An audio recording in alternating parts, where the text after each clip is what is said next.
बिस्मिल्लाहिर्रहमानिर्रहीम। अस्सलाम वालेकुम नाज़रीन, मैं हूं नदीम खालिद। इस वक्त मैं लाहौर के चिल्ड्रन अस्पताल के बाहर मौजूद हूं। फ़र्रुखाबाद थाना सदर की हदूद में हफ्ता के रोज़ एक अफसोसनाक वाक़या पेश आया, जहां 8 साल के बच्चे को एक 18 से 20 साल के एक लड़के ने, एक उबाश लड़के ने फसलों में ले जाकर ज़्यादती की। उसके बाद इस वक्त तशवीशनाक हालत में वो बच्चा अस्पताल के अंदर मौजूद है। उसके वालिद मेरे साथ मौजूद है। सारा वक़ूआ क्या पेश आया उनसे जानने की कोशिश करते हैं। सर बताइएगा, ये सारा वक़ूआ किस जगह पे पेश आया और कैसे पेश आया? अस्सलाम वालेकुम सर, नाज़रीन, मैं बेटे का बाप हूँ। फ़र्रुखाबाद का मैं रहने वाला हूँ, देहाती गांव से। सावन की पत्ती मेरे बेटे ਨੂੰ हफ्ते के रोज़ 8 बजे, 8:15 बजे शेरू नाम का लड़का है, कौम उनकी खोकर है, पट्ठियां दे लग्या भी पट्ठे लैके आने ने। बच्चे मेरे ਨੂੰ उठा के लै गया रेहड़ी ਦੇ ਉੱਤੇ। ਉੱਥੇ ਜਾ ਕੇ ਉਹਨੇ ਪੈਲੀਆਂ ਦੇ ਵਿੱਚ ਮੇਰੇ ਬੱਚੇ ਨਾਲ ਜ਼ਿਆਦਤੀ ਕੀਤੀ ਹੈ। ਮੇਰੇ ਬੱਚੇ ਨੂੰ ਉੱਥੇ ਬੇਹੋਸ਼ ਛੱਡ ਕੇ ਆਪ ਨੱਸ ਗਿਆ। ਮੇਰਾ ਬੱਚਾ 10 ਮਿੰਟਾਂ ਬਾਅਦ, ਅੱਧੇ ਘੰਟੇ ਬਾਅਦ, ਜਿਸ ਤਰ੍ਹਾਂ ਵੀ ਠੀਕ ਹੈ, ਉਹ ਆਪ ਆਇਆ, ਮੇਰੇ ਦੁਬਾਰਾ ਘਰ ਆਇਆ। ਉਹਦੀ ਵਾਲਦਾ ਨੇ ਪੁੱਛਿਆ ਵੀ ਬੇਟਾ ਕੀ ਗੱਲ, ਤੂੰ ਕੰਮ ਤੇ ਨਹੀਂ ਗਿਆ? ਉਹਨੇ ਕਿਹਾ ਜੀ ਮੈਨੂੰ ਐਸ ਨਾਮ ਦਾ ਲੜਕਾ ਉਹ ਮੈਨੂੰ ਲੈ ਗਿਆ, ਮੈਨੂੰ ਜਾ ਕੇ ਪੈਲੀ ਦੇ ਵਿੱਚ ਮੇਰੇ ਨਾਲ ਜ਼ਿਆਦਤੀ ਕੀਤੀ ਹੈ। ਠੀਕ ਹੈ, ਮੈਂ ਮੁੜ ਕੇ ਉਹਨਾਂ ਦੇ ਵਾਲਿਦ ਨੂੰ ਦੱਸ ਕੇ ਆਪ ਮੈਂ ਉੱਥੋਂ ਨਿਕਲ ਆਇਆ। ਮੈਂ ਥਾਣੇ ਅਤੇ ਹਸਪਤਾਲ ਗਿਆ, ਨੌਕਰ ਉਹਨਾਂ ਨੇ ਮੈਨੂੰ ਥਾਣੇ ਭੇਜਤਾ। ਥਾਣੇ ਸਦਰ ਵਾਲਿਆਂ ਨੇ ਜਨਾਬ ਮੇਰੇ ਨਾਲ ਜਾ ਕੇ ਬੱਚੇ ਦਾ ਡੀਆ ਨੇ ਜੋ ਵੀ ਰਿਪੋਰਟ ਕਰਵਾਈ, ਮੇਰੇ ਨਾਲ ਉਹਨਾਂ ਨੇ ਅੱਛਾ ਤਾਵਨ ਕੀਤਾ, ਮੇਰੇ ਨਾਲ ਪੂਰੀ ਹਮਦਰਦੀ ਕੀਤੀ। ਉੱਥੋਂ ਉਹਨਾਂ ਨੇ ਬੱਚੇ ਨੂੰ ਚੁੱਕਿਆ ਤੇ ਸ਼ੇਹੂਪੁਰੇ ਭੇਜਤਾ। ਨੌਕਰ ਵਾਲਿਆਂ ਨੇ, ਸ਼ੇਹੂਪੁਰੇ ਵਾਲਿਆਂ ਨੇ ਮੈਨੂੰ ਜਨਾਬ ਚਿਲਟਨ ਹਸਪਤਾਲ ਭੇਜਤਾ। ਉਸ ਤੋਂ ਬਾਅਦ ਜੋ ਵੀ ਰਿਪੋर्ट है ਉਹਦੇ ਖਿਲਾਫ ਪਰਚਾ ਵੀ ਹੋ ਗਿਆ, ਬੰਦਾ ਫੜਿਆ ਗਿਆ। ਠੀਕ ਹੈ, ਲੇਕਿਨ ਮੈਨੂੰ ਤਹਫਜ਼ ਮਿਲਣਾ ਚਾਹੀਦਾ ਕਿ ਇਸ ਵੇ ਤੋਂ ਵੀ ਮੇਰੇ ਨਾਲ ਗਾਂ ਜ਼ਿਆਦਤੀ ਨਾ ਹੋਵੇ ਔਰ ਇਹਦਾ ਮੈਨੂੰ ਇਨਸਾਫ ਮਿਲਣਾ ਚਾਹੀਦਾ। ਤੁਹਾਨੂੰ ਕੋਈ ਉਹ ਧਮਕੀਆਂ ਵੀ ਲਾ ਰਹੇ ਨੇ, ਕੋਈ ਇਸ ਤਰ੍ਹਾਂ ਦਾ ਵੀ ਕੋਈ ਪਿੱਛੇ ਉਹਨਾਂ ਕੋਈ? ਮੈਂ ਅਭੀ ਜਨਾਬ ਕੁਝ ਨਹੀਂ ਕਹਿ ਰਿਹਾ, ਲੇਕਿਨ ਇਹ ਆ ਕਿ ਉਹ ਘਰ ਜਾਵਾਂਗਾ, ਫਿਰ ਮੇਰਾ ਅਗਰ ਉਹ ਮੇਰੇ ਨਾਲ ਕੋਈ ਕਰਨਗੇ, ਫਿਰ ਮੈਂ ਮੀਡੀਆ ਦੇ ਉੱਤੇ ਜਾਂ ਮੈਂ ਕਿਸੇ ਨੂੰ ਦੱਸਣ ਵਾਲਾ ਬਣਾਂਗਾ। ਠੀਕ ਹੈ, ਮੇਰੇ ਨਾਲ ਪੂਰੇ ਜਿੰਨੇ ਵੀ ਮੀਡੀਆ ਵਾਲੇ ਜਾਂ ਹਸਪਤਾਲ ਵਾਲੇ ਮੇਰੇ ਨਾਲ ਤਾਵਨ ਸਹੀ ਕਰ ਰਹੇ ਨੇ। ठीक है, मेरे बच्चे का इलाज जारी है।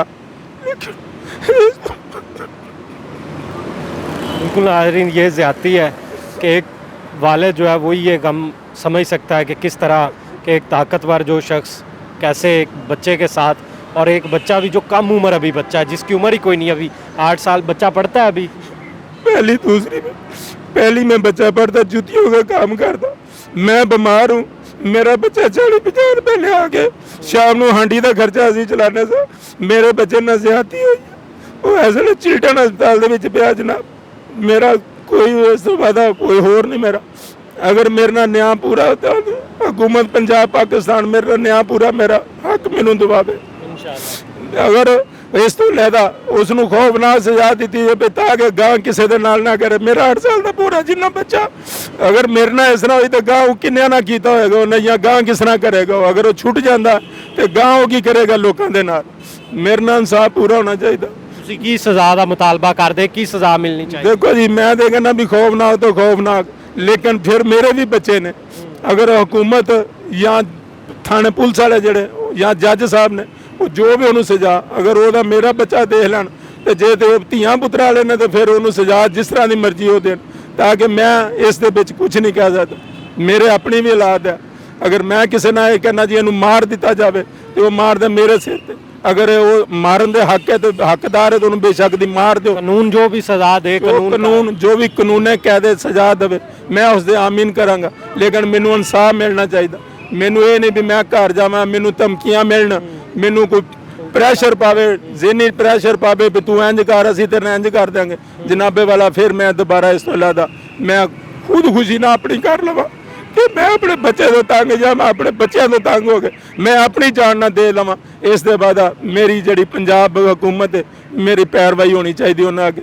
मैं जनाब सलाम करदा उन्होंने और जितने मेरे भैन भरा ने मैं सब सलाम। पुलिस ने आपके साथ अभी तक ताउन किया है? बहुत सारे ही तावन कर रहे जी। रात को भी आए थे, अभी भी उन्होंने लिख के भी आया। मैं SHO साहब इतने आ कैंची वाले ने जरा चिल्टन के हस्पताल के नाल कोई थाना, उन्होंने SHO साहब ने अपना नंबर दिता, उन्होंने छोटा थानदार उन्हें नंबर दिता, एक होर थानदार उन्हें नंबर। उन्हें कहा जी तुहानू इत्थे कोई तंग करदा हस्पताल दे विच ਪਰੇਸ਼ਾਨ ਕਰਦਾ, ਡਾਕਟਰ ਹੈ, ਨਰਸ ਹੈ, ਕੁਝ ਵੀ, ਠੀਕ ਹੈ। ਸਾਨੂੰ ਉਸ ਵੇਲੇ ਫੋਨ ਕਰੋ, ਅਸੀਂ ਉਸ ਵੇਲੇ ਹਾਜ਼ਰ ਹੋਵਾਂਗੇ।